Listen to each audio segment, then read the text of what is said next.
था, महाभारत में व्यास ने इसका वर्णन किया है, उसी को मैं कविता के माध्यम से बता रहा हूं। घोरों के टापों से घनघोर धूल उड़ती जाती थी, कृष्ण के सन्मुख जो मरता था मुक्ति मिलती जाती थी। 10 दिनों तक युद्ध चला था, सरसैया पर भीष्म पड़े। 10 दिनों तक युद्ध चला तब सरसैया पर भीष्म पड़े। सेनापतिगण पांडव सन्मुख थे, अब आचार्य द्रोण खड़े। सेनापतिगण पांडव सन्मुख थे, अब आचार्य द्रोण खड़े। दुर्योधन जानता था कि द्रोणाचार्य पांडवों से बहुत प्रेम करते हैं, ऐसे तो पांडवों को मारेंगे नहीं। दुर्योधन ने एक चाल चली, द्रोणाचार्य को उल्टा सत्य बताया। कहा दुर्योधन ने द्रोण से, अब युद्ध नहीं चाहूंगा मैं। कहा दुर्योधन ने द्रोण से, अब युद्ध नहीं चाहूंगा मैं। बस युधिष्ठिर को बंदी बना दो, दुश्मनी भूल जाऊंगा मैं। बस युधिष्ठिर को बंदी बना दो, दुश्मनी भूल जाऊंगा मैं। तब आचार्य ने युक्ति से विशेष व्यूह का विधान किया। तब आचार्य ने युक्ति से विशेष व्यूह का विधान किया। धर्मराज पर जाल बिछाया, चक्रव्यूह का निर्माण किया। धर्मराज पर जाल बिछाया, चक्रव्यूह का निर्माण किया। एक चक्र तो माधव का था जिसका नाम सुदर्शन था। एक चक्र तो माधव का था जिसका नाम सुदर्शन था। दूजा ये चक्रव्यूह बना था, पहली बार हुआ दर्शन था। रणभूमि में आज से पहले किसी ने ये व्यूह नहीं बनाया, पहली बार द्रोणाचार्य ने दर्शन किया। इसी को कविता के माध्यम से सुनिए। एक चक्र तो माधव का था जिसका नाम सुदर्शन था। दूजा ये चक्रव्यूह बना था, पहली बार हुआ दर्शन था। 7 द्वार था इसमें जो अटूट कहा जाता था। 7 द्वार था इसमें जो अटूट कहा जाता था। कृष्ण पाठ के अतिरिक्त किसी से ये टूट ना पाता था। कृष्ण पाठ के अतिरिक्त किसी से ये टूट ना पाता था। कहा द्रोण ने अर्जुन जब तक दूर ना जा पाएगा, द्रोणाचार्य कह रहे हैं एक ही बात है, चक्रव्यूह के मकसद को पूरा कर ले। कहा द्रोण ने अर्जुन जब तक दूर ना जा पाएगा, चक्रव्यूह का मकसद तब तक पूरा ना हो पाएगा। कहा द्रोण ने अर्जुन जब तक दूर ना जा पाएगा, चक्रव्यूह का मकसद तब तक पूरा ना हो पाएगा। सुनो सुशर्मा तुरंत जाकर अर्जुन से युद्ध करो। सुनो सुशर्मा तुरंत जाकर अर्जुन से युद्ध करो। बार बार ललकारो और उसके मन को क्रुद्ध करो। बार बार ललकारो और उसके मन को क्रुद्ध करो। तुम ले जाओ तुरंत भगाकर इसे यहां से दूर कहीं। तुम ले जाओ तुरंत भगाकर इसे यहां से दूर कहीं। तब रहेगी विजय के मन में और कोई बाधा नहीं। तब रहेगी विजय के मन में और कोई बाधा नहीं। आदेश पाकर सुशर्मा ने अर्जुन को ललकार दिया। कविता के माध्यम से सुनिए आगे क्या हुआ। आदेश पाकर सुशर्मा ने अर्जुन को ललकार दिया। क्रोधित होकर तब पाप ने बाणों का बौछार किया। क्रोधित होकर तब पाप ने बाणों का बौछार किया। अब कहीं अर्जुन कहीं सुशर्मा टिक पाता, पल भर भी नहीं टिक पाया। उसी बात को कवि कहता है। आदेश पाकर सुशर्मा ने अर्जुन को ललकार दिया। क्रोधित होकर तब पाप ने बाणों का बौछार किया। भाग खड़ा हुआ वह रण से, अहंकार सब चूर हुआ। भाग खड़ा हुआ वह रण से, अहंकार सब चूर हुआ। पीछा किया तब अर्जुन ने रणभूमि से दूर हुआ। पीछा किया तब अर्जुन ने रणभूमि से दूर हुआ। जाते देखा जब पार्थ को शत्रुगण हर्षाए थे। जाते देखा जब पार्थ को शत्रुगण हर्षाए थे। अपनी योजना को सफल देख द्रोणाचार्य मुस्कुराए थे। अपनी योजना को सफल देख द्रोणाचार्य मुस्कुराए थे। जैसे ही द्रोणाचार्य ने देखा अर्जुन युद्धभूमि से चला गया, अब प्रसन्न हो गया, तो हमारा काम बन जाए। जाते देखा जब पार्थ को शत्रुगण हर्षाए थे। अपनी योजना को सफल देख द्रोणाचार्य मुस्कुराए थे। इसके बाद क्या? अगले ही पल कुरुक्षेत्र में, अगले ही पल कुरुक्षेत्र में चक्रव्यूह का आगाज हुआ। आगाज का मतलब होता है आवाहन, मतलब बनाना। अगले ही पल कुरुक्षेत्र में चक्रव्यूह का आगाज हुआ।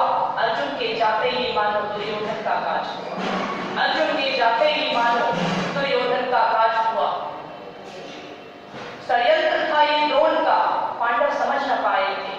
षड्यंत्र था ये द्रोण का, पांडव समझ न पाए थे। केशव के जाते ही रण में सब के सब पकुलाए थे। केशव के जाते ही रण में सब के सब पकुलाए थे। भीम बड़ा मोटा बुद्धि का था, समझने बुझने बहुत कम आता था। भीम ने क्या कहा उस समय, जब देखा चक्रव्यूह बन गया तो भीम अपनी मोटी बुद्धि का परिचय देता है।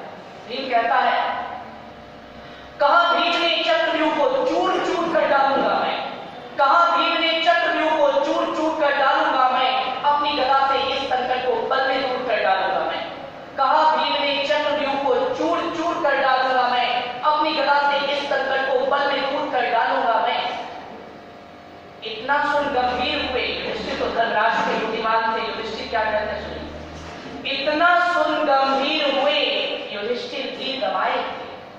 इतना सुन गंभीर हुए युधिष्ठिर धीर गवाए थे, गदा से यूं नहीं टूटता यही बोल अकुलाए थे, गदा से यूं नहीं टूटता यही बोल अकुलाए थे।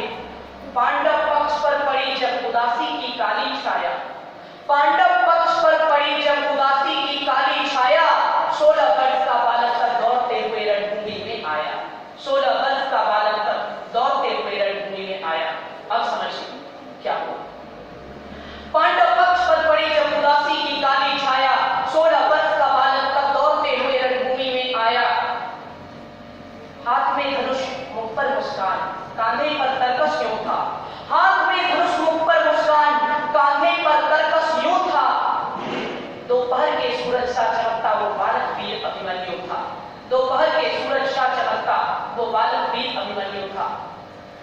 हाथ में धनुष मुख पर मुस्कान, कांधे पर तरकस यूं था, दोपहर के सूरज सा चमकता वो बालक वीर अभिमन्यु था। आयु में नहीं बल केवल, आयु को नहीं देखा जाता है, उसी बात को कवि ने कविता में कहा। आयु में नहीं बल केवल आवाहन में होता है, आयु में नहीं बल केवल आवाहन में होता है। बड़ी मंदिर में नहीं बसता ईश्वर मन में होता है, बड़ी मंदिर में नहीं बसता ईश्वर मन में होता है। बहुत बड़ी हो जाने से हथनी पूजी ना जाती है, बहुत बड़ी हो जाने से हथनी पूजी ना जाती है। छोटी सी हो मगर फिर भी गोही माता कहलाती है, छोटी सी हो मगर फिर भी गोही माता कहलाती है। बहुत बड़ी हो जाने से हथनी पूजी ना जाती है, छोटी सी हो मगर फिर भी गोही माता कहलाती है। कहा बालक ने इस व्यूह को बाणों से तोड़ूंगा मैं, कहा बालक ने इस व्यूह को बाणों से तोड़ूंगा मैं, चुन चुन कर सबको मारूंगा नहीं किसी को छोड़ूंगा मैं। वीर की बातों को सुनकर सेना में शक्ति संचार हुआ, वीर की बातों को सुनकर सेना में शक्ति संचार हुआ। हर योद्धा हथियार लेकर लड़ने को तैयार हुआ, हर सैनिक हथियार लेकर लड़ने को तैयार हुआ। अभिमन्यु था आगे और पांडव उसके पीछे थे, अभिमन्यु था आगे और पांडव उसके पीछे थे। कुछ योद्धा थे रथ में और कुछ रथ से नीचे थे, कुछ योद्धा थे, कुछ महारथी थे, कुछ पैदल योद्धा, उसी को कविता के माध्यम से बताया गया।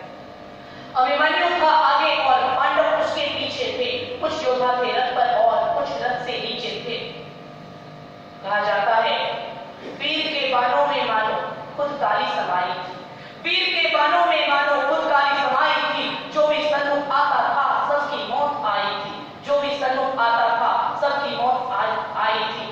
देखते देखते चक्रव्यूह का पहला द्वार टूट गया, देखते देखते चक्रव्यूह का पहला द्वार टूट गया। दुर्योधन के हाथों से मानो उसका सब कुछ छूट गया, दुर्योधन के हाथों से मानो उसका सब कुछ छूट गया।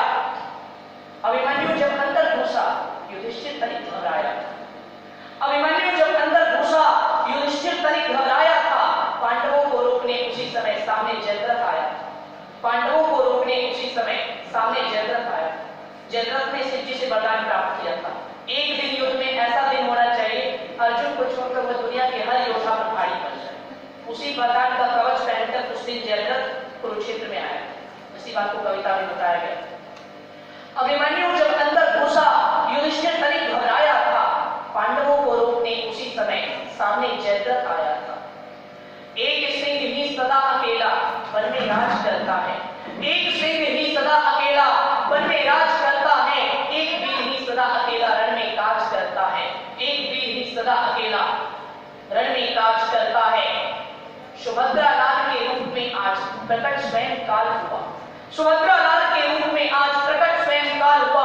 उसकी वीरता देख शत्रु बुरी तरह बेहाल हुआ, उसकी वीरता देख शत्रु बुरी तरह बेहाल हुआ। बड़े बड़े महारथियों को भी रण में धूल चटाया था, बड़े बड़े महारथियों को भी रण में धूल चटाया था। द्रोण और कर्ण के रथ को भी उसने पीछे हटाया था। परशुराम जी के अजय शिष्य द्रोणाचार्य और कर्ण जब वे नहीं टिक पाए तो दूसरों की बात ही क्या, इसी बात को कहा गया। बड़े बड़े महारथियों को भी रण में धूल चटाया था, द्रोण और कर्ण के रथ को भी उसने पीछे हटाया था। देख के बालक की युद्ध कला आचार्य मन ही मन पछताते थे, देख के बालक की युद्ध कला आचार्य मन ही मन पछताते थे। क्या करें क्या ना करें यही सोच शर्माते थे, क्या करें क्या ना करें यही सोच शर्माते थे। द्रोणाचार्य को शर्म आई, 16 वर्ष का बालक मेरी इतनी बड़ी योजना को अगर असफल कर देगा मेरी तो नाक कट जाएगी, सबके गुरुजी होते हुए हमने इतनी बड़ी योजना बनाई और एक 16 वर्ष का बालक इस योजना पर पानी फेर दे तो हमारी तो इज्जत बचेगी नहीं। हम आचार्य सोचने लगे क्या करें क्या ना करें, द्रोणाचार्य कोई शर्म आ गई, अब क्या किया जाए। देख के बालक की युद्ध कला आचार्य हमें पछताते थे, क्या करें क्या ना करें यही सोच शर्माते थे, क्या करें क्या ना करें यही सोच शर्माते थे। इसके बाणों के प्रहार से अंबर तक कट जाता था, उसके बाणों के प्रहार से अंबर तक कट जाता था। जो भी सन्मुख आता था सिर धड़ से कट जाता था, जो भी सन्मुख आता था सिर धड़ से कट जाता था। पलक झपकते कुछ ही क्षण में ऐसे सब कुछ वंश हुआ, वंश मतलब नष्ट हुआ। पलक झपकते कुछ ही क्षण में ऐसे सब कुछ ध्वंस हुआ। अगले ही पल कुरुक्षेत्र में चक्रव्यूह विध्वंस हुआ, अगले ही पल कुरुक्षेत्र में चक्रव्यूह विध्वंस हुआ। पलक झपकते कुछ ही क्षण में ऐसे सब कुछ ध्वंस हुआ, अगले ही पल कुरुक्षेत्र में चक्रव्यूह विध्वंस हुआ। जरत पटल में छिपा किंतु रवि कब तक रह सकता है, कायरों की कायरता को शूरमा कब तक सह सकता है। अब तो योद्धा देख रहा है तो सब कुछ चला गया, चक्रव्यूह विध्वंस हो गया। कहा जाता है देख के इस अद्भुत घटना को कौरवों में कोलाहल छाया, देख के इस अद्भुत घटना को कौरवों में कोलाहल छाया। अपनी हार को सामने पाकर कुरुपति फिर गुस्से में आया। कुरुपति यानी दुर्योधन, दुर्योधन का नाम है कुरुपति। कुरु का अर्थ होता है कौरव, पति का अर्थ होता है राजा, कौरवों का राजा यानी दुर्योधन। देख के इस अद्भुत घटना को कौरवों में कोलाहल छाया, अपनी हार को सामने पाकर कुरुपति तब गुस्से में आया।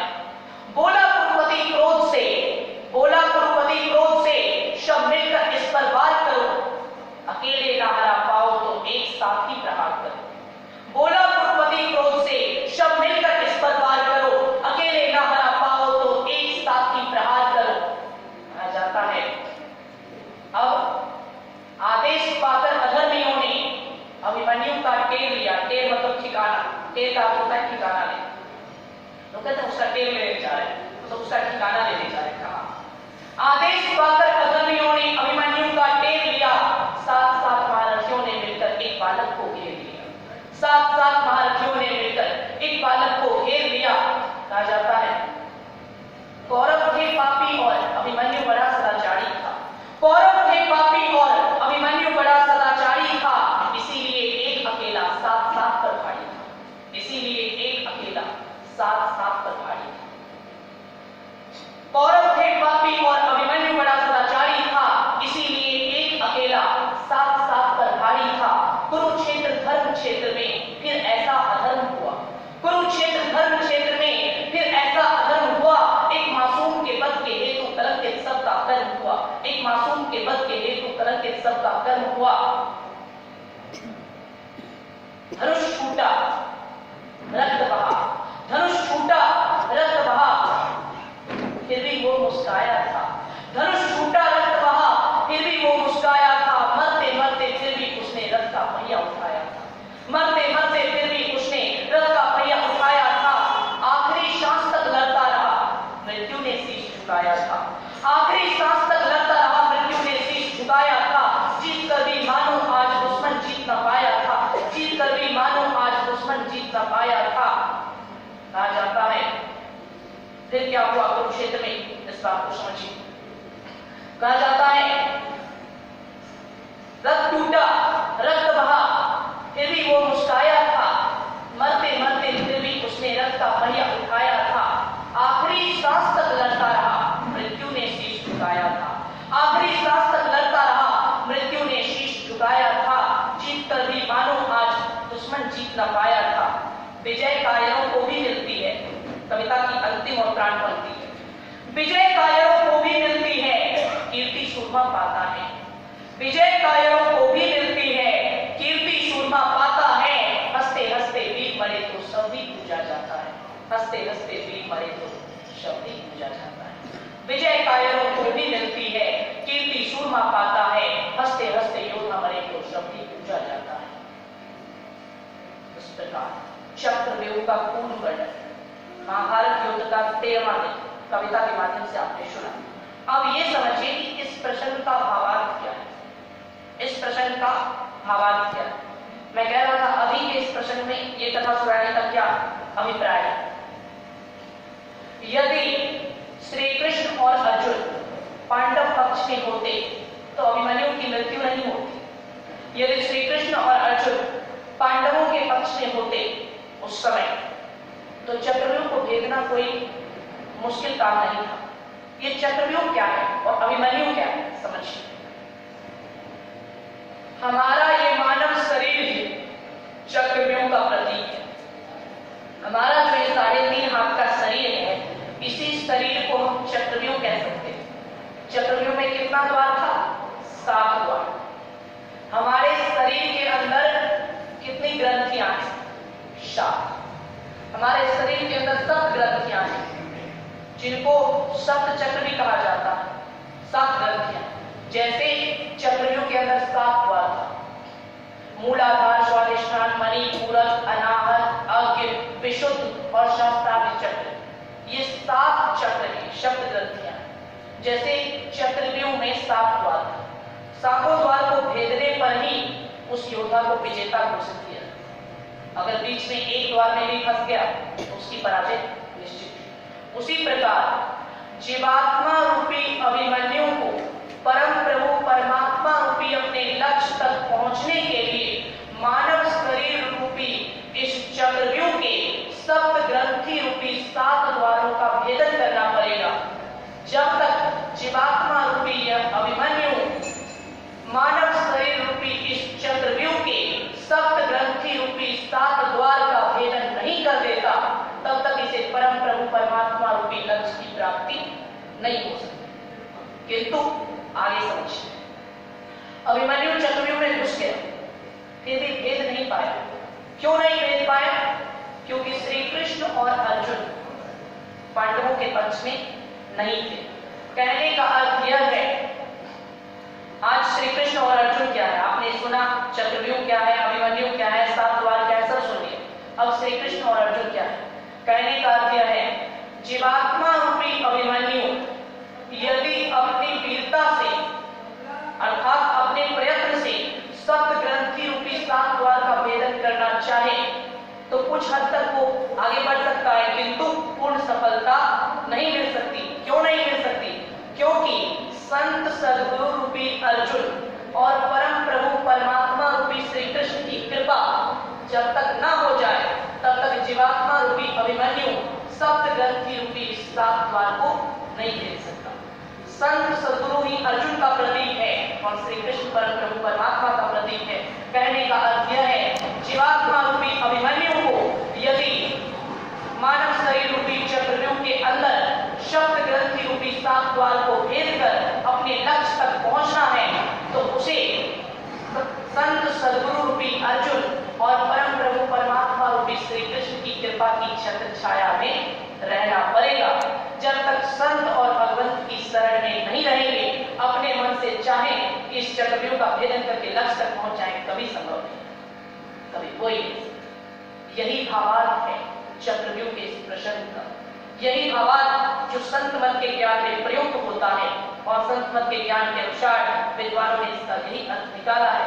हमें इस चीज पर ध्यान देना चाहिए। जब तक संत सद्गुरु रूपी अर्जुन और परम प्रभु परमात्मा रूपी श्री कृष्ण इन दोनों की कृपा की छत्र छाया प्राप्त नहीं होगी, अपने से कितना ही हाथ पैर मार लीजिए आपको सफलता नहीं मिल सकती। नाम मिल सकता, इज्जत मिल सकता, अभिमन्यु को भी इज्जत मिला, प्रतिष्ठा मिला, आज भी नाम इतिहास में बन गया। अपने से आपका नाम हो सकता है, प्रतिष्ठा मिल सकती है, इज्जत मिल सकता है, लेकिन अपने से आपको मुक्ति नहीं मिल सकती, परम लक्ष्य नहीं मिल सकता। उसके लिए संत सद्गुरु रूपी अर्जुन और भगवंत रूपी श्री कृष्ण दोनों की कृपा अवश्य भावी है, निश्चित रूप से चाहिए। अगर नहीं मिलेगा तो काम बनने वाला नहीं। इस बात को याद रखिए। कहा जाता है, अब संत की महत्वता क्यों है? क्योंकि जिस परमात्मा का कोई मूल्य नहीं दे सकता, उन परमात्मा को संत महापुरुष प्राप्त कर चुके। उन परमात्मा को प्राप्त कर लेने के बाद और कुछ पाना शेष ही नहीं रहता। संत कबीर साहब छोटी सी झोपड़ी में, छोटी सी कुटिया में रहते थे। वो झोपड़ी, वो कुटिया भी ऐसी थी, अगर वर्षा हो तो सारा का सारा पानी झोपड़ी में ही आ जाए, एक बूंद भी बाहर ना निकले। एकदम साधारण सामान्य तरीके से अपना जीवन व्यतीत करते थे। हुआ यूं, देखते देखते माता लक्ष्मी कृपालु हो गई। माता लक्ष्मी को लगा इतने बड़े संत और इतनी सामान्य परिस्थिति में जीवन जी रहे हैं, कुछ इन पर कृपा कर देना चाहिए। तो संत जो संपूर्ण ब्रह्मांड पर स्वयं कृपा करते हैं, उन पर कोई देवी देवता क्या कृपा करे। लक्ष्मी कबीर साहब के पास आती है। माता लक्ष्मी जब कबीर साहब के पास आई, संत कबीर साहब कुछ कार्य में व्यस्त थे। माता लक्ष्मी आकर हाथ जोड़कर खड़ी हो गई, महाराज मैं आपकी सेवा करने आई हूँ, कुछ सेवा बतला दो, कुछ सेवा बताओ। संत कबीर साहब सोचते क्या सेवा बताएं। उन्होंने कहा मुझे कोई सेवा नहीं चाहिए। नहीं महाराज, मैं आपके पास आई हूँ, बिना सेवा किए जाऊंगी नहीं। संत कबीर साहब ने कहा अच्छा तो सेवा करने आई है। हाँ महाराज मैं सेवा करने आई हूँ, सेवा बताओ, जब तक सेवा नहीं बताओगे मैं जाऊंगी नहीं। संत कबीर साहब ने कहा ठीक है, कुटिया के बाहर बैठ जाओ। कुटिया के बाहर बैठ जाओ, कुछ आवश्यक काम है वो पूरा करके फिर आते हैं, फिर सेवा बताए। कुटिया के बाहर बैठ जाती है। संत कबीर साहब कुटिया के अंदर गए, सेवा क्या बताएंगे, एक चाकू लिया, एक छुरी लिया, उसको तेज करने लगे। देवी लक्ष्मी बाहर बैठी हुई, अंदर में चाकू तेज कर रहे। बड़ा आश्चर्य लगा। कुछ देर देखते देखते, डरते डरते फिर देवी लक्ष्मी पूछती है महाराज आप ये क्या कर रहे हैं। संत कबीर साहब ने कहा एक जरूरी काम कर रहा हूं, एक जरूरी काम कर रहा हूं। कौन सा ऐसा जरूरी काम है। दुनिया मेरे लिए मरती है, मेरे पीछे आती है, और मैं आपके पीछे आई हूँ, सेवा करने के लिए कह रही हूँ कि सेवा कर दूंगी आपकी, और सेवा करवाने की वजह आप चाकू क्यों तेज कर रहे हैं, छुरी क्यों तेज कर रहे हैं। संत कबीर साहब ने कहा ये छुरी तेरे लिए तेज हो रही है, ये छुरी तेरे लिए तेज हो रही है। कैसी बातें कर रहे हो महाराज, मेरे लिए छुरी तेज करोगे। हाँ तेरे लिए छुरी तेज करोगे। अच्छा क्यों, मैंने आपका क्या बिगाड़ा है, और इस छुरी को तेज करके आप क्या करोगे। संत कबीर साहब ने कहा इस छुरी को तेज करके मैं तेरी नाक काटूंगा।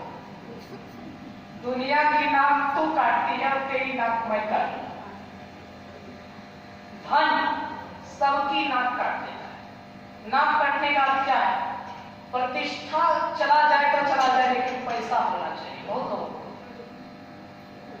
कुछ भी करके पैसा आना चाहिए, धन आना चाहिए। इतने लोग गिर जाते हैं उसके पीछे। चाहे आज जितने भी कुत्सित कर्म हो रहे हैं, जितने भी अनुचित कर्म हो रहे हैं, जितने भी अधर्म हो रहे हैं, उन सब का मूल कारण अर्थ से अधिक आसक्ति है। भाई भाई को गोली मार देता है, किसके कारण, प्रॉपर्टी के कारण, संपत्ति के कारण, धन दौलत के कारण। मित्र मित्र से विश्वासघात कर लेता है, किसके कारण, धन के कारण, पैसे के कारण। अपने पराये को लोग भूल जाते हैं, किसके कारण, पैसे के कारण। मतलब ये लक्ष्मी जो है सबकी प्रतिष्ठा को खत्म कर देती है, यानी पूरी दुनिया की नाक काट लेती है। संत कबीर साहब ने कहा पूरी दुनिया की नाक तूने अकेले काट लिया है, इसलिए मेरा शौक है कि मैं तेरी नाक काटूंगा। जो भी धन के लिए किसी भी हद तक गिर जाने वाले लोग हैं, समझिए सबकी नाक कटी हुई। जीने के लिए पैसे की आवश्यकता है, किंतु पैसे के लिए जीने की आवश्यकता नहीं है। बहुत बड़ा अंतर है। तो जीने के लिए पैसा चाहिए, किंतु पैसे के लिए जीना नहीं चाहिए। तो दोनों में बहुत बड़ा अंतर है। संत कबीर साहब ने कहा आज तो तेरी नाक गई। अरे महाराज ये कैसी बातें कर रहे हो, आपको दया नहीं आ रही है, मैं आपकी सेवा करने आई हूँ, आप कहते हो तेरी नाक गई, ऐसा क्यों कह रहे हो। नहीं नहीं आज तेरी नाक काट के होगा तो बैठ पाओ। चाकू और जोर से तेज कर दे। अब समझिए लोग धन के पीछे इतना पागल हैं, इतना भागते हैं, इतना भागते हैं। जिस लक्ष्मी के पीछे पूरी दुनिया भागती है, एक सच्चा संत उस लक्ष्मी की नाक काटने को तैयार है। बताइए संत में कितनी संत है। जिस लक्ष्मी के पीछे पूरी दुनिया पागल है, उस लक्ष्मी का नाक काटने के लिए तैयार। फिर भी लक्ष्मी वहां से जा नहीं रही, फिर भी लक्ष्मी वहां से उठकर जा रही है। क्यों नहीं जा रही है? क्यों नहीं जा रही है? लोग जिज्ञासा कर सकते हैं। हम लोग तो लक्ष्मी जी का आरती उतारते हैं, पूजा पाठ करते हैं, क्या क्या नहीं करते हैं, फिर भी हम लोगों के पास ठहरती नहीं है, और जो नाक काटने के लिए तैयार है उनके पास से हिलती नहीं है, जा रही है। कारण क्या है? याद रखिए, दुनिया में लक्ष्मी किसको पसंद करती है? लक्ष्मी किससे प्रेम करती है? लक्ष्मी किससे प्यार करती है? लक्ष्मी किसको चाहती है? एक प्रश्न है। दुनिया में लक्ष्मी किसको चाहती है? उत्तर समझिए। इस प्रश्न का उत्तर यह है, दुनिया में लक्ष्मी उसको पसंद करती है, लक्ष्मी उससे प्यार करती है, लक्ष्मी उससे प्रेम करती है, लक्ष्मी उसके पास रहना चाहती है जो लक्ष्मी से प्रेम नहीं करता, जो लक्ष्मी को पसंद नहीं करता, उसके चरणों में लक्ष्मी पड़ी है। और जो लक्ष्मी के पीछे हाय हाय करता रहता है, उससे दूर भागते रहते, उससे दूर भागते रहते। लक्ष्मी किसको पसंद करती है? जो लक्ष्मी को पसंद नहीं करता, लक्ष्मी उसी को पसंद करती है। लक्ष्मी किससे प्यार करती है? जो लक्ष्मी से प्यार नहीं करता, लक्ष्मी उसी से प्यार करती है। लक्ष्मी किसके पीछे आती है? जो लक्ष्मी के पीछे नहीं जाता, लक्ष्मी उसी के पीछे आती है।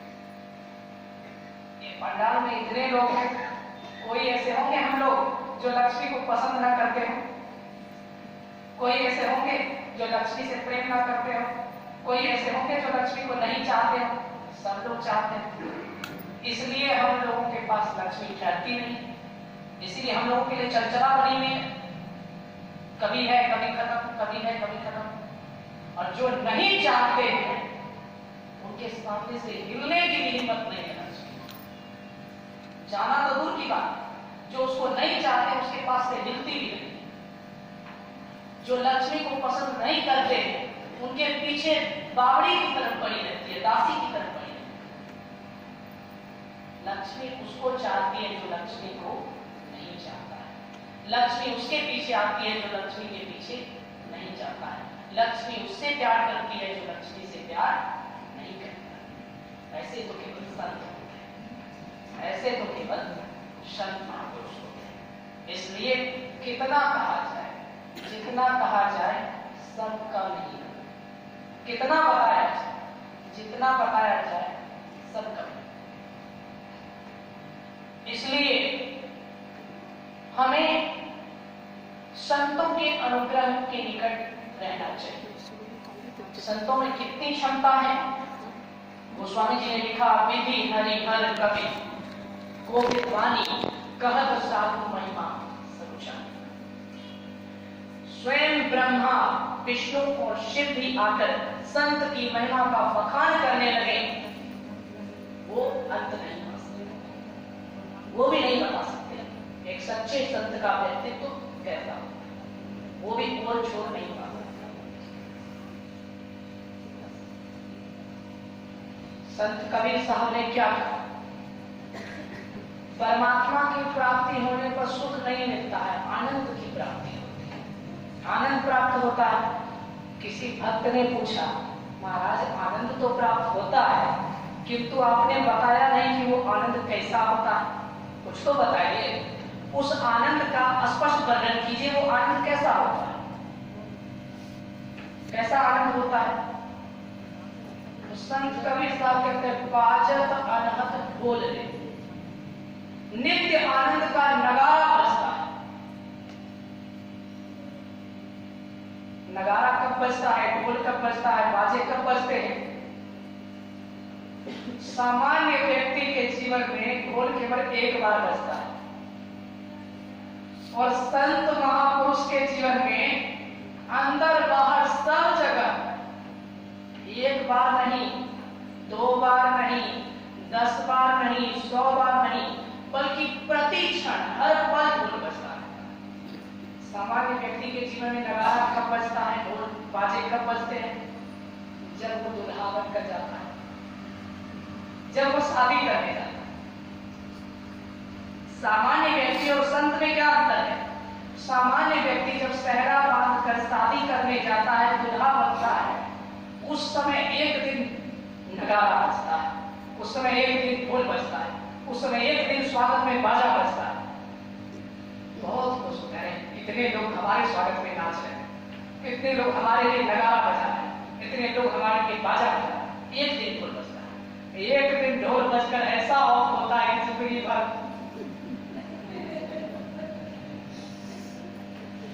एक दिन बजकर ऐसा बंद होता है जिंदगी भर, बात करिए, जिंदगी भर के लिए परमानेंट बंद हो जाता है, एकदम अस्थायी। फिर कभी क्यों बचे? तो सामान्य व्यक्ति के जीवन में एक बार ढोल बजकर फिर सदा सदा के लिए ढोल बजना बंद हो जाता है।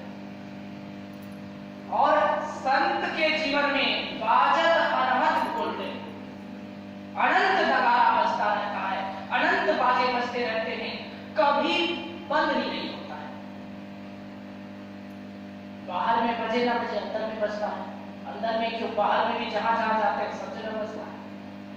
तो एक चित्रण किया गया है हमारे जीवन में, हम सबके जीवन में एक बार ढोल बजकर बंद हो जाता है।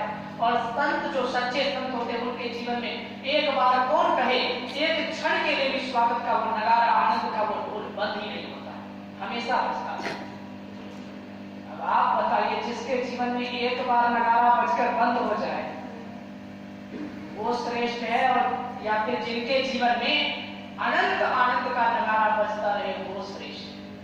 आप लोग स्वयं सोच सकते हैं दोनों में श्रेष्ठ कौन? कितना कहा जाए, कितना बताया जाए, जितना भी कहा जाएगा, जितना भी बताया जाएगा, वो सब अल्प ही। तो ये कहा संत कबीर साहब ने कहा, परमात्मा के प्राप्त हो जाने के बाद, परमात्मा के मिल जाने के बाद आनंद तो मिलता है, और वह आनंद ऐसा होता है जो कभी खत्म नहीं होता, कभी समाप्त नहीं होता है। अनंत आनंद जिसका अंत नहीं होता है, और जिसके पीछे दुख की छाया नहीं रहती है, जिसके पीछे पीड़ा तकलीफ नहीं रहता, ऐसा सुख जो सुख कभी समाप्त ना हो, वो सुख अखंड परमात्मा की प्राप्ति होने पर प्राप्त होता है। लोग बाहर में सुख खोजते हैं, लेकिन वास्तविक आनंद बाहर नहीं, वास्तविक आनंद अंदर में। इसका एक बाहरी और साधारण उदाहरण भी आपके सामने देकर बताऊंगा, ताकि बात सरलता से समझ में आ जाए। आप लोग हर कार्य में बाहर में सुख खोज लेते हैं। घर में अगर अकेले मन नहीं लग रहा है, बाल बच्चों के साथ बैठ गए, 2-4-10 मिनट 20 मिनट समय बिता लिए, मन लग गया। इसके बाद क्या होता है, उस काम से भी मन नहीं लग रहा है, 2-4 मित्र गणों के साथ घूमने फिरने चले गए, टहलने चले गए, मन लग गया। इसके बाद भी मन नहीं लग रहा है, तो आजकल तो टेलीविजन है, दूरदर्शन है, उसको खोलकर बैठ गए, मन लग गया। फिर काम काज में लग गए, कोई दुकान पर चले गए, कोई नौकरी करने चले गए, जिनका जो काम है काम काज में लग गए। एवं प्रकार से बाहर में मन लग जाता है। लेकिन फिर भी एक समय ऐसा आता है कि हर आदमी को रोज सब कुछ छोड़ना पड़ता है। सब कुछ कैसे छोड़ना पड़ता है समझिए। दुकान में है, सबके साथ में इसलिए आनंद मिल रहा है, मित्रों के साथ घूम रहे हैं, बोल चाल हो रहा है, बातचीत हो रही है, हंसी मजाक हो रहा है, आनंद मिल रहा है, सुख मिल रहा है। बाल बच्चों के साथ, परिवार के साथ बैठ रहे हैं, उसमें भी आनंद मिल रहा है, ठीक है। किंतु जब सबके साथ भी आनंद मिल रहा है, तब सब कुछ छोड़ने की आवश्यकता क्यों पड़ती है? लोग कहेंगे हम कहाँ कुछ छोड़ते हैं, हम कहाँ कुछ छोड़ते हैं, हम तो सबके साथ रहते हैं। नहीं, एक समय ऐसा आता है जब सब कुछ छोड़ना ही पड़ता है। वो समय कैसा होता है सब सुनिए। रोज हम सब कुछ छोड़ते हैं, अगर हम रोज सब कुछ ना छोड़े तो हमारा जीवन चल नहीं सकेगा। कैसे समझिए, सारा काम काज कर करके जब हम घर आते हैं तब क्या कहता है, नींद आ रही सोना पड़ेगा, नींद आ रही सोना पड़ेगा। अरे जब सब कुछ बाहर नहीं है तो सोने की क्या जरूरत, सब कुछ छोड़ने की क्या जरूरत। उस समय शरीर से क्या कहे, अगर मन में भी कुछ बुलावन चल रहा है तो क्या नींद आएगी, मन में भी कुछ बुलावन चल रहा है तो क्या नींद आएगी, नहीं आएगी। शरीर से तो सब कुछ छोड़ते ही हैं, मन से भी सब कुछ निकालना पड़ता है, तब गहरी नींद आती है। नहीं तो आजकल तो ज्यादा लोगों को बीमारियों की नींद नहीं आती। कई लोग मेरे पास आते हैं, हमारा नींद नहीं आ रही है, क्या करें, टैबलेट पर टैबलेट खा रहे हैं फिर भी नींद नहीं आ रही। हम कहते हैं हमसे कोई नींद लेना चाहो तो ले लो, हमें तो बहुत नहीं कहते। लोगों की अक्सर शिकायत होती है हमें नींद ही नहीं आती, ये कर रहा है वो कर रहा है, नींद नहीं आती।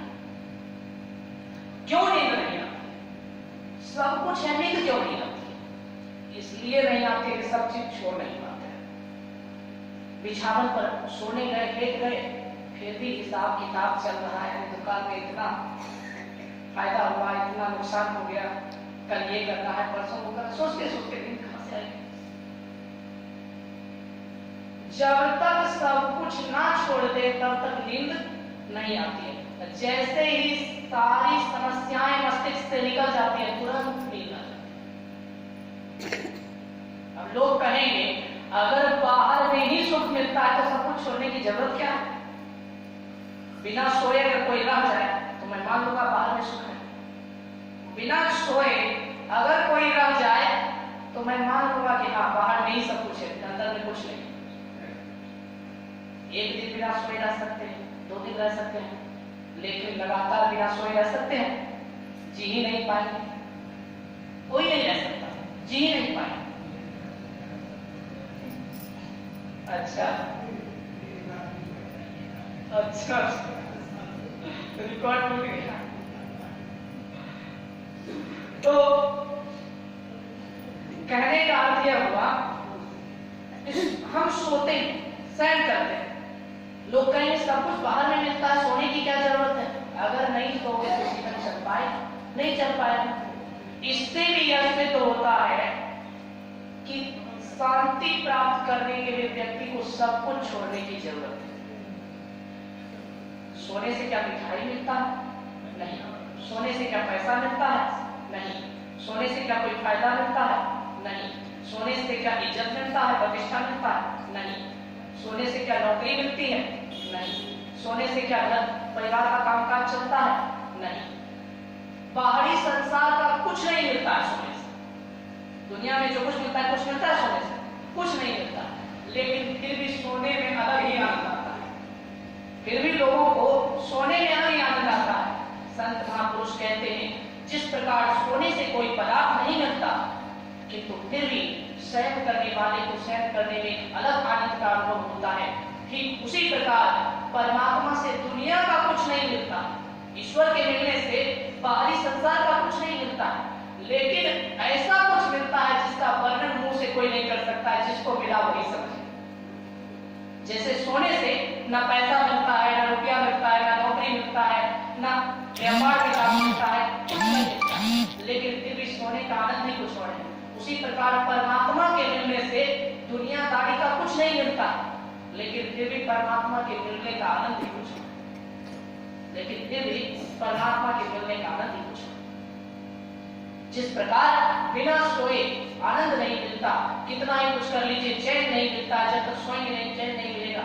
उसी प्रकार दुनिया में कितना ही धन कमा लीजिए, कितना ही कुछ बन जाइए, लेकिन जब तक परमात्मा नहीं मिलेंगे तब तक कल्याण नहीं, तब तक कल्याण, तब तक कल्याण कोई नहीं। इसीलिए परमात्मा की आवश्यकता है। अब समझिए, हमारा जहां घर होता है वहां जाने की इच्छा होती है।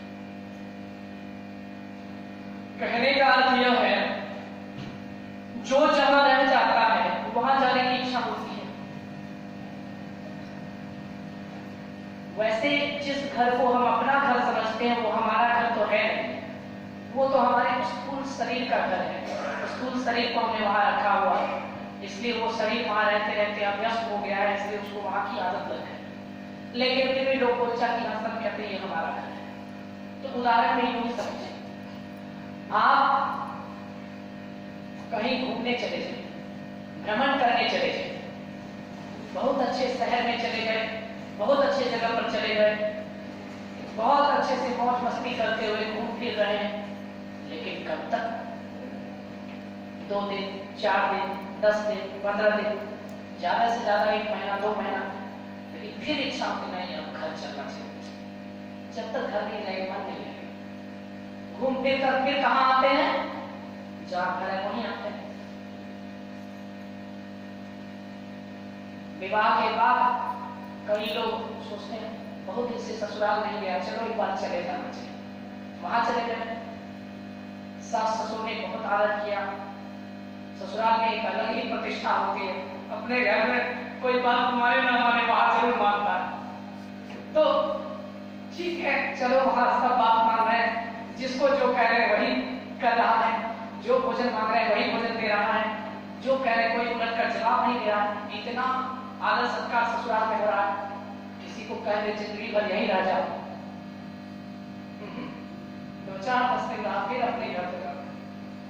ससुराल में ही कोई ऊंची आवाज में बात नहीं करता, जो कहते हैं वही भोजन मिलता है, जो कहते हैं सब वही सुनते हैं, इतना इज्जत प्रतिष्ठा मिल रहा है, लोग दूर दूर से मिलने देखने आते हैं, लेकिन फिर भी घर जाने की इच्छा होती है। अब बहुत दिन हो गया, अब नहीं रह सकता, घर जाना। फिर लौट कर कहां आते हैं? घर नहीं आते, कहीं और चले जाइए, बहुत बड़े शहर में नौकरी कर रहे हैं,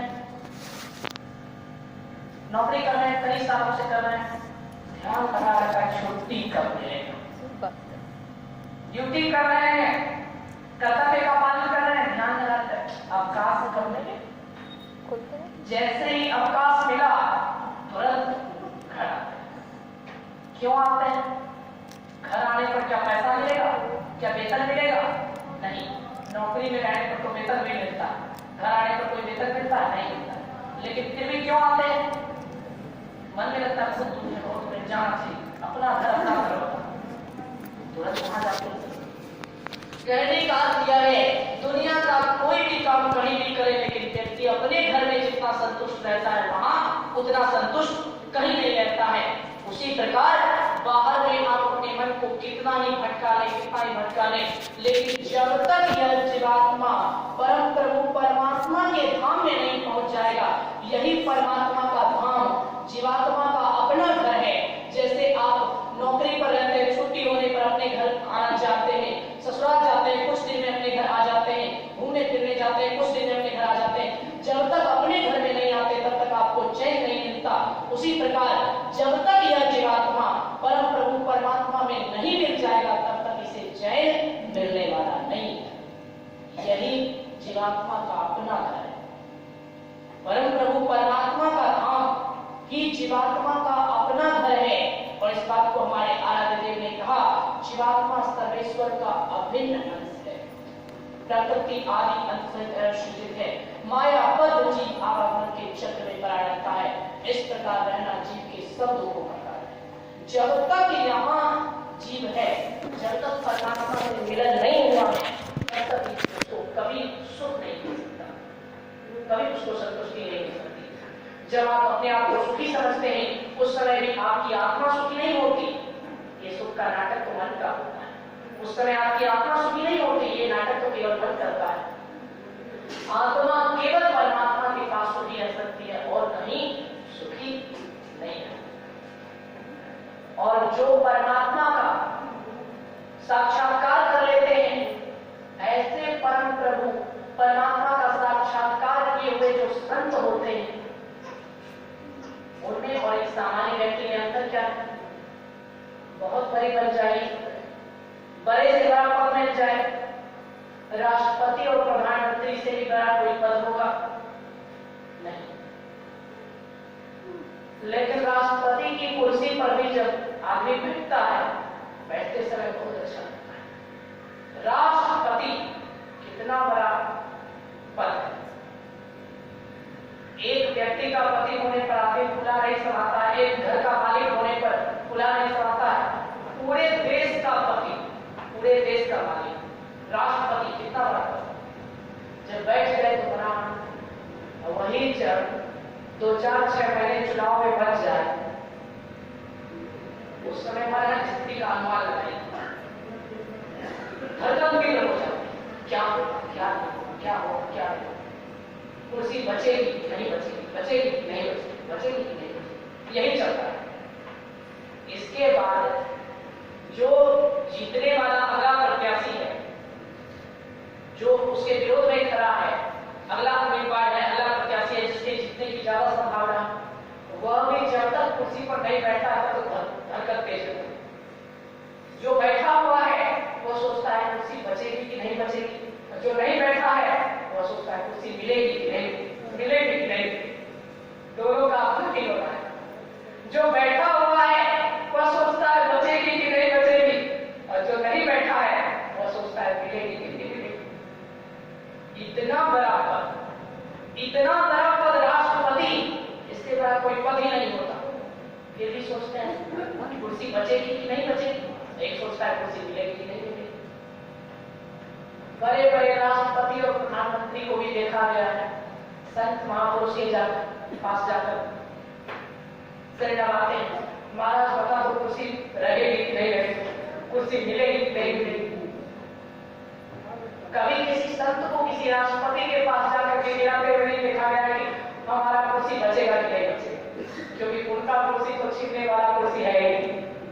लेकिन राष्ट्रपति और प्रधानमंत्री तक को भी देखा गया है, महाराज बता दो हमारी कुर्सी बचेगी मिलेगी नहीं मिलेगी।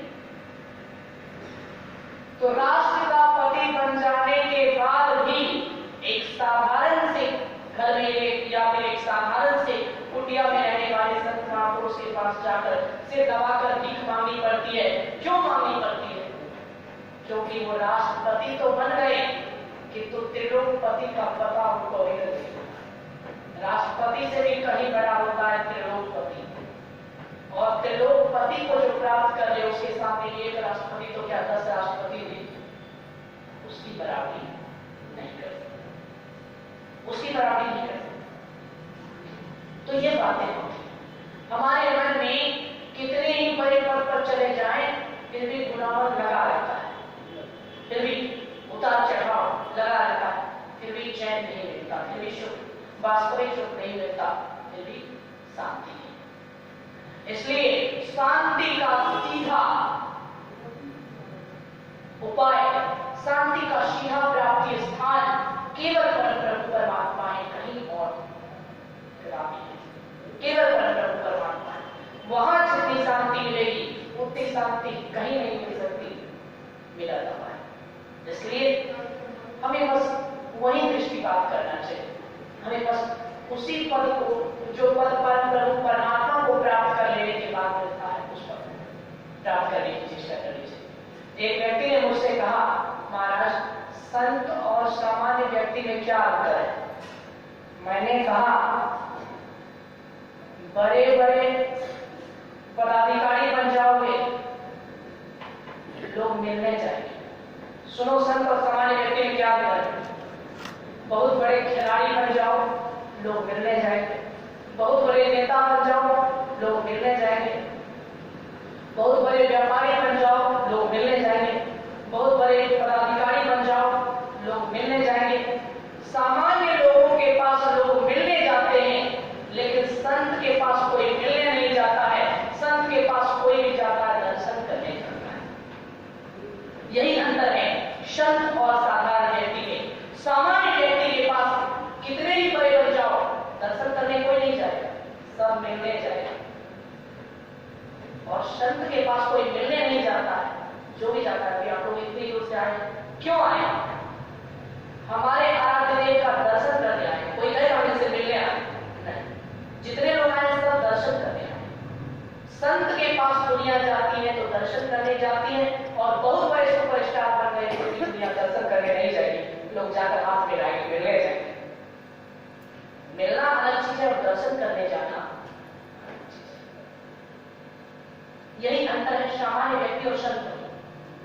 सामान्य व्यक्ति कितना ही बड़ा बन जाए, कोई उसका दर्शन करने नहीं जा सकता। कभी आप नहीं सुने कि हम सचिन तेंदुलकर का दर्शन करके आए, बोल कहता है नहीं क्या? किसी हीरो का दर्शन करके आए कहता है। लेकिन जो लोग संत महापुरुष से मिलते थे, स्वामी रामकृष्ण परमहंस से, हमारे आराध्य देव से, संत कबीर साहब से, जो भी भक्त मिलते थे, वो ये नहीं कहते थे मिलकर आए, तो दर्शन करके आए। दर्शन करना समर्पण है और मिलना कोई समर्पण नहीं है, मिलना तो दिखावा है। मिलने और दर्शन में क्या अंतर है?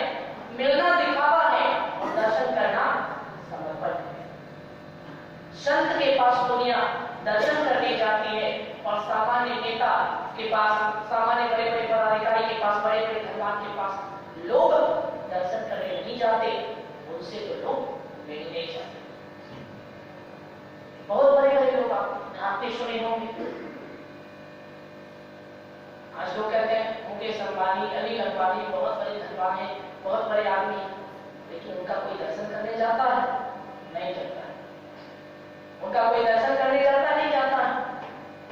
आप लोग इतनी दूर से चलकर आए, आपके शहर में भी एक से सुंदर व्यक्ति आदमी होगा, एक से अच्छे लोग होंगे, एक से पैसे वाले होंगे, वहीं क्यों नहीं चले गए? क्योंकि वहां जाने से क्यों? आप यहाँ किसी से मिलने नहीं आए, आप तो यहाँ 20वीं सदी के महान संत का दर्शन करने आए। हम तो यहाँ दर्शन करने आए। तो जहां दर्शन करने दुनिया जाती है, वैसा बनो कि लोग मिलने ना जाए, वैसा बनो कि लोग दर्शन करने जाए। जो ऐसा बनता है उसी का जीवन सार्थक है, उसी का जीवन धन्य है, उसी का जीवन महान है, उसी का जीवन श्रेष्ठ है। बाकी दुनिया का ऐसा कोई सुख, ऐसा कोई आनंद नहीं होता जिस आनंद के बारे में ये कहा जाए कि वो सुख शाश्वत है, जिस आनंद के बारे में ये कहा जाए कि वो सुख अविनाशी है। कई बार मैं तो बचपन से ही बहुत जगह जा चुका हूँ और जाता ही रहता हूँ। कई बार कई लोग मेरे पास आते, महाराज बहुत तकलीफ में हूँ। मैं कहता हूँ दुनिया में हर कोई तकलीफ में है भाई, आप क्या तकलीफ में? तो अधिकतर लोग महाराज पुत्र नहीं है। बहुत लोगों की शिकायत होती है पुत्र नहीं है इसीलिए तकलीफ में हूं। हमारा कहना होता है जो नहीं है, जिसके नहीं होने पर तकलीफ में हो, अगर वो हो जाएगा तो कितना तकलीफ हो। जो नहीं है, जिसके नहीं होने पर तकलीफ में हो, अगर वो हो जाएगा, सोच लो जय जय श्री सीताराम, कितना तकलीफ पड़ जाएगा। ये लोग कहते महाराज बहुत तकलीफ हो, क्यों क्या हो? धर्म की कमी हो रही है, जो सोचता हूं होता ही नहीं।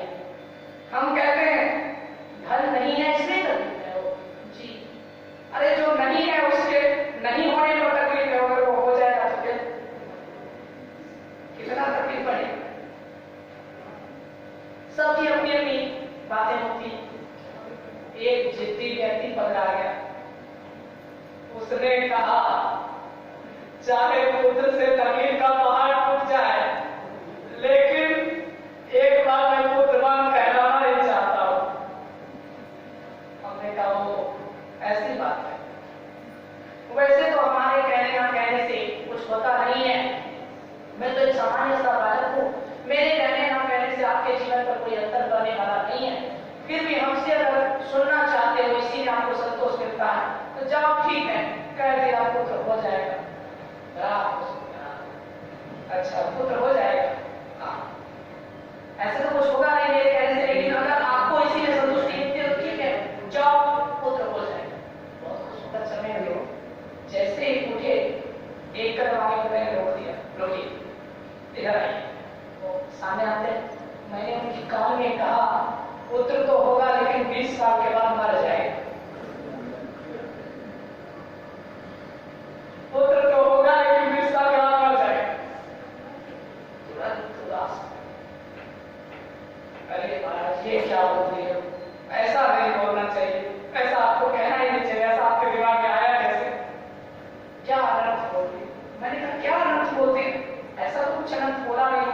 यही कहा कि पुत्र होगा 20 साल के बाद मर जाएगा। तो नहीं महाराज, ऐसा नहीं कहो, कहना है तो ये कहो कि हमारा पुत्र कभी नहीं बढ़े। मैंने कहा ठीक है जाओ, तुम्हारा पुत्र कभी नहीं बढ़ेगा। और कुछ सुनना ही चाहते हो तो सुन लो, कभी नहीं बढ़ेगा। और कुछ तो नहीं, और कुछ नहीं, ठीक है चलते हैं। बहुत खुश फिर जाने का। फिर मैंने कहा रुको, पुत्र तो होगा लेकिन तेरा पुत्र सुंदर नहीं होगा, कुरूप होगा। फिर दुखी, फिर दुखी, मुंह एकदम उदास हो जाता, चेहरा उदास हो जाता। ये क्या बोलते हैं महाराज?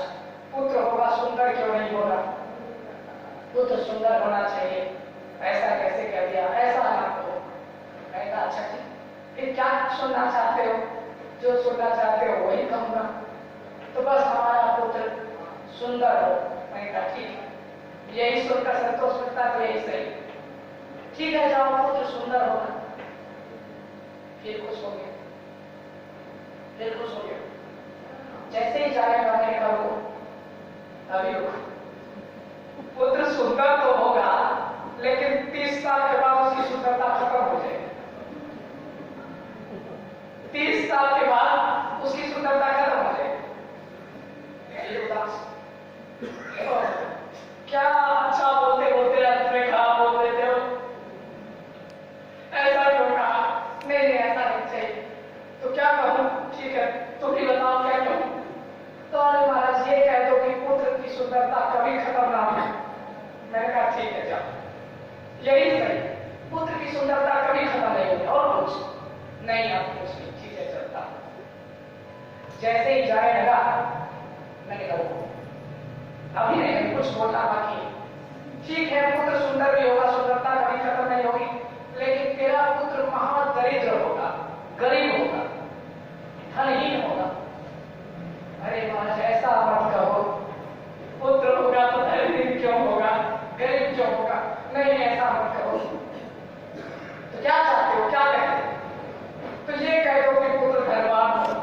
मैं कहा ठीक है जाओ, पुत्र धनवान होगा। और कुछ नहीं, कुछ ठीक है जाने लगा। मैं कहा पुत्र धनवान तो होगा लेकिन 50 साल के बाद गरीब हो जाए, धनहीन हो जाए। नहीं नहीं, पहले गरीबी में जिएगा फिर बाद में गरीबी में कैसे जी पाएगा? ऐसा मत कहो, जैसा धन रहे कि हमेशा पुत्र के पास रहे। मैंने कहा ठीक है जाओ, ठीक है यही सही, पुत्र धनवान होगा और उसका धन कभी खत्म नहीं होगा। अब ठीक है? हाँ अब ठीक है, ठीक है आप जाओ। हाँ आप जाओ। मैंने कहा ठीक है। चलने लगा। मैंने कहा रुको, अभी रुको, एक चीज और बाकी है। हाँ और कुछ कहना है? मैंने कहा पुत्र सुंदर भी होगा, धनवान भी होगा, धन कभी खत्म भी नहीं होगा, ठीक है, लेकिन वो अक्सर बीमार रहेगा, अक्सर बीमारी से ग्रसित रहेगा। अरे महाराज ये अंत में क्या क्या बोल देते हो? ऐसा नहीं करो, पुत्र होगा और बीमार रहेगा, ऐसा नहीं होना चाहिए। ऐसा कर दो कि पुत्र मेरा कभी बीमार ना। मैंने कहा ठीक है, बस अंतिम यही इच्छा है। हाँ पुत्र कभी बीमार ना। मैंने कहा ठीक है जाओ, बोल देता हूँ पुत्र तेरा कभी बीमार नहीं। लेकिन एक बात बताओ, तुम आदमी हो या जानवर? उसने कहा महाराज ये क्या पूछ रहे हो, हम तो आदमी हैं, ये कौन सा प्रश्न हुआ? मैंने कहा अगर तुम आदमी हो तो यह बताओ, दुनिया में तुमने ऐसा कोई आदमी देखा है जो जन्म ले और मृत्यु ना हो? अगर तुम आदमी हो तो यह बताओ, दुनिया में ऐसा कोई आदमी देखे हो जो जन्म ले और कभी मरे ही नहीं, जिसका जन्म हो और उसकी मृत्यु ना हो? नहीं महाराज ऐसा तो मैंने कभी आज तक देखा ही नहीं। तो मैंने कहा तुमने सोच कैसे लिया तेरा पुत्र कभी नहीं मरेगा? ऐसा क्यों माना आपने? क्या दुनिया में ऐसा कोई आदमी देखा जो जन्म ले मरे ही नहीं? ऐसा तो कोई नहीं देखा, फिर ऐसा माना कि कुछ नहीं। मैंने कहा अब एक बुद्धिमान व्यक्ति की तरह सोचो, ऐसा किसी आदमी को तुमने देखा है जिसकी सुंदरता बचपन से लेकर वृद्धावस्था तक बिल्कुल एक जैसी रहे, कभी ना बढ़े ना कभी घटे? ऐसा कोई व्यक्ति हुआ है इस दुनिया में? नहीं, ऐसा तो कोई नहीं हुआ। मैंने कहा जब ऐसा कोई हुआ नहीं तो तुमने ऐसा मांगा क्यों? अपना दिमाग उस समय नहीं चल रहा था। हाँ, ऐसा तो कोई नहीं हुआ। मैंने कहा एक बात बताओ, ऐसा कोई हुआ है जिसका ज्ञान, जिसका धन हमेशा एक जैसा बरकरार रहे, कभी बढ़े घटे नहीं, जिसकी जीवन की स्थिति में कभी कोई अंतर ना आए, ऐसा कोई हुआ इस दुनिया में? नहीं, ऐसा भी कोई नहीं हुआ। मैंने कहा जब ऐसा कोई हुआ नहीं तो फिर आपने कैसे सोच लिया कि आपको ऐसा मिल जाए? ऐसा किसी के बारे में आपने सुना जो इस दुनिया में आया और जिसको कभी कोई बीमारी ना हुई, हमेशा रोग मुक्त रहे, कभी कोई बीमारी ना हुई? बड़े बड़े संत को ले लीजिए, जब बड़े बड़े संत को शारीरिक रोग हो जाता है, रामकृष्ण परमहंस जी महाराज को भी हो गया था, भगवान रमन महर्षि को हो गया था, बड़े बड़े संत को जब शारीरिक रोग हो गया तो मेरी और तेरी बात ही क्या? दुनिया में ऐसा कोई है जिसको शारीरिक बीमारी ना हो? दुनिया में आया है तो बीमारी होगा। तो क्या ब्रह्मा जी तेरे लिए अलग सृष्टि बनाए थे? तुमने जो कहा, क्या इसके लिए ब्रह्मा जी अलग सृष्टि बनाएंगे? नहीं, अलग तो नहीं बनाएंगे। मैंने कहा तो फिर ऐसा सोचना ही मूर्खता है। उसने कहा जब ऐसा कुछ मिल ही नहीं सकता जो हमेशा एक जैसा हो, जिसमें घटना बढ़ना ना रहे, तो फिर ऐसा सुख पाने की इच्छा मेरे मन में क्यों? ऐसा सुख जब नहीं मिल सकता तो ऐसा सुख पाने की इच्छा मेरे मन में क्यों हुई? मैंने कहा क्योंकि आप ऐसे ही हैं, जो जैसा होता है वो वैसा पाने की इच्छा होती है। उसने कहा मैं ऐसा नहीं हूं, कहने का मतलब मैंने कहा आपकी संज्ञा से मैं यहां आपके शरीर को संबोधित नहीं कर रहा हूं, शरीर के अंदर जो आप बैठे हुए हैं आप ऐसे ही हैं। आत्मा कभी बढ़ता नहीं, आत्मा कभी जन्मता नहीं, आत्मा को कभी कोई बीमारी नहीं होती, आत्मा कभी दरिद्र नहीं होता, कभी गरीब नहीं होता, आत्मा कभी बीमार नहीं होता, आत्मा कभी अनपढ़ गंवार नहीं होता, पागल नहीं होता, आत्मा हर विकार से मुक्त है। और इसीलिए जीव को ऐसा सुख चाहिए जो कभी खत्म ना हो, जिसमें उतार चढ़ाव ना हो, क्योंकि उसका जैसा अस्तित्व है वैसा ही वो पाना चाहता है। आत्मा जैसी है वैसा ही आनंद हम पाना चाहते हैं। यही कारण है, सभी जानते हैं कि अस्थायी सब कुछ मिलना संभव नहीं है, लेकिन सबके मन में होता है घर बनाया, इतना मजबूत घर बनाए कभी टूटे ही, पुत्र हुआ तो कभी मरे ही नहीं, धन हुआ तो कभी छूटे ही नहीं। सबके मन में अस्थायी पाने की इच्छा होती है। क्यों होती है? क्योंकि हम अस्थायी, क्योंकि हम अस्थायी हैं। और जब हम अस्थायी हैं, जो जैसा रहता है वैसा ही पाने की इच्छा होती है, जो जैसा रहता है वैसा ही पाने की इच्छा होती है। हम अस्थायी हैं, इसीलिए हमें सब कुछ अस्थायी चाहिए। दुनिया में अगर सब कुछ अस्थायी चाहिए तो सब कुछ के लिए हाथ पैर मारने की जरूरत नहीं है। दुनिया में अगर सब कुछ अस्थायी चाहिए तो केवल एक परमात्मा को प्राप्त करने के लिए प्रयत्न कीजिए। एक में ही सब मिल जाएगा, एक को पा लीजिए सब मिल जाएगा। सब कुछ अगर अस्थायी पाना है तो सब कुछ अस्थायी दुनिया में किसी को नहीं मिल सकता। हाँ, जिसको एक अस्थायी मिल गया उसके लिए फिर कोई नश्वर चीज में उसका राग, नश्वर चीज में उसका लगाव रहता ही नहीं है, उसको सब कुछ अस्थायी मिल सकता है। एक में ही सब अस्थायी मिलेगा। जब तक एक को प्राप्त करने की कोशिश नहीं करेंगे, इधर उधर हाथ पैर मारने से कुछ नहीं। और वो एक परमात्मा कहाँ मिलते हैं? मंदिर मस्जिद गिरजाघरों में नहीं मिलेंगे, वो यही सत्संग में मिलेंगे, संत सद्गुरु की छत्र छाया में मिलेंगे, उनके द्वारा बताए गए सन्मार्ग पर चलने से मिलेंगे। संतों का कितना महत्व है इस संदर्भ में भागवत महापुराण का एक प्रसंग है। राजा सगर ने अश्वमेध यज्ञ किया, भागवत महापुराण में वर्णन। सगर ने 60,000 पुत्र को भेजा। सगर के 60,000 पुत्र घोड़े की रक्षा के लिए गए, लेकिन कपिल मुनि को चोर समझकर कपिल मुनि का अपमान किया। उन्होंने आंख खोलकर देखा, संत का अपमान करने के कारण सगर के 60,000 पुत्र जलकर भस्म हो गए। सगर ने अपने पोते अंशुमान को भेजा खोजने के लिए उनके पिता और काकाओं को। सगर के पोते ने आकर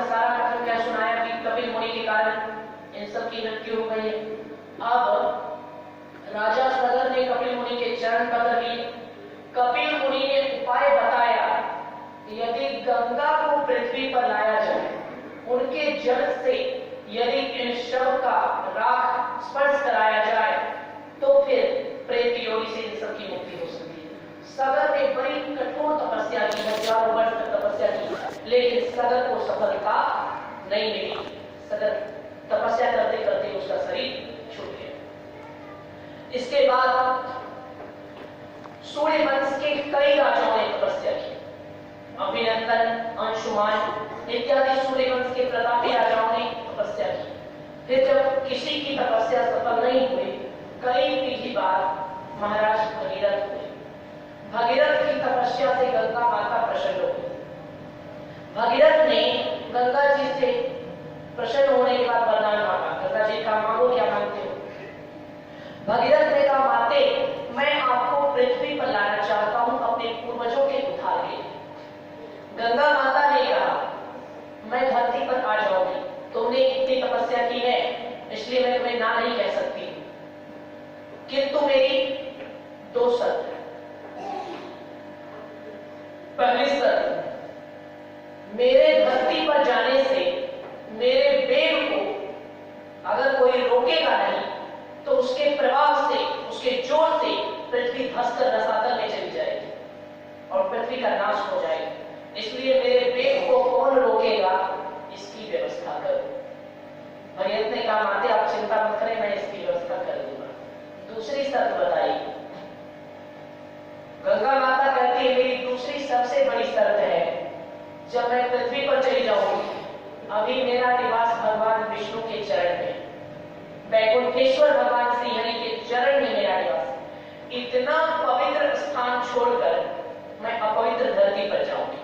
जब मैं धरती पर जाऊंगी तो कलयुग में जितने भी लोग होंगे, पापी, दुराचारी, अधर्मी, अनाचारी, दुष्ट, इन सब की संख्या बढ़ जाएगी। ये लोग जिंदगी भर पाप करेंगे और एक बार आकर मेरे जल में स्नान कर लेंगे, अपना सारा पाप मेरे सामने उतार कर मेरे जल में धोकर चले जाएंगे। इन सब का पाप धोते धोते मैं तो अशुद्ध हो जाऊंगी। इन सब का पाप धोते धोते मैं तो अशुद्ध हो जाऊंगी। सबका पाप मैं धोऊंगी, तो मेरा पाप कौन धोएगा? पहले यह बताओ, सबका पाप मैं धोऊंगी तो मेरा पाप कौन धोएगा? जब तक ये नहीं बताओगे तब तक मैं नहीं जाऊंगा। ये दूसरी समस्या है। इन दोनों समस्याओं का समाधान करो, तभी मैं धरती पर जाऊंगा। भगीरथ भी महान भक्त थे, उन्होंने ऐसा तर्क दिया कि माता गंगा को भी चुप होना पड़ा। भगीरथ ने कहा, माते, आपके वेग को तो महादेव जी रोक लेंगे, मैंने तपस्या करके पहले ही उनसे ही वरदान मांग लिया। रही बात आपकी दूसरी शर्त की, आपने बिल्कुल ठीक कहा, यहाँ आप भगवान विष्णु के चरण में रहने वाली है, वैकुंठ में रहती है, इतना पवित्र स्थान है आपका, श्री हरि को प्रिय भी है। इतना पवित्र स्थान छोड़कर आप धरती पर जाएंगे, वहां बहुत पापी लोग आपके जल में स्नान करेंगे। दिन रात कुकर्म करने वाले, अधर्म करने वाले, दुष्कर्म करने वाले, अनाचार करने वाले, दुराचार करने वाले, सब के सब वहां आपके जल में अपना पाप धोकर पवित्र हो जाएंगे और आपके जल को अपवित्र कर देंगे। बहुत बड़ी समस्या है, किंतु माते, आपकी पवित्रता भी सुरक्षित रहेगी। माता गंगा ने कहा, वो कैसे? भगीरथ कहते हैं, माते, जब आपकी पवित्र धारा धरती पर जाएगी, तो आपके जल की धारा के किनारे पर, आपके तट पर बड़े बड़े संत, महापुरुष, योगी, सिद्ध और तपस्वी अपनी अपनी कुटिया बनाकर वहां रहेंगे, तपस्या करेंगे, साधना करेंगे, परमात्मा को प्राप्त करने के लिए योग करेंगे, ध्यान करेंगे। और वे जितने योगी होंगे, वे जितने तपस्वी होंगे, वे जितने संत होंगे, जितने महापुरुष होंगे, संत तो परमात्मा को सबसे अधिक प्रिय है।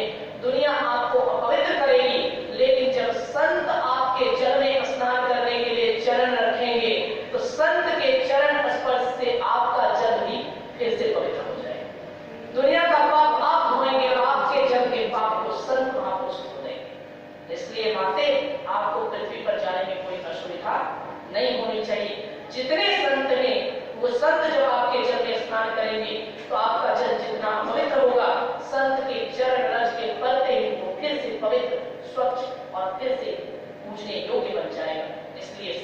कृपा के कारण आपकी पवित्रता कभी खंडित नहीं होगी।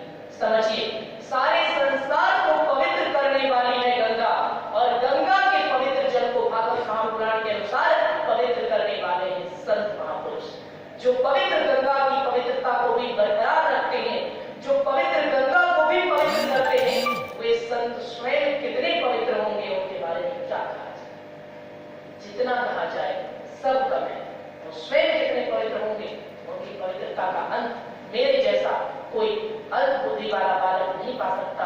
हम सब साधारण हैं, हम इस संत की पवित्रता का कितना वर्णन करें, कितना वर्णन करें, कब। इसलिए जो गंगा के अपवित्र जल को भी पवित्र करने वाले हैं, यदि उनका सानिध्य, यदि उनका सत्संग, यदि उनके वचनों का अनुसरण हम सबको प्राप्त हो जाए, तो हम कितने पवित्र हो जाएंगे, कहने की बात ही है। बोलिए प्रेम से श्री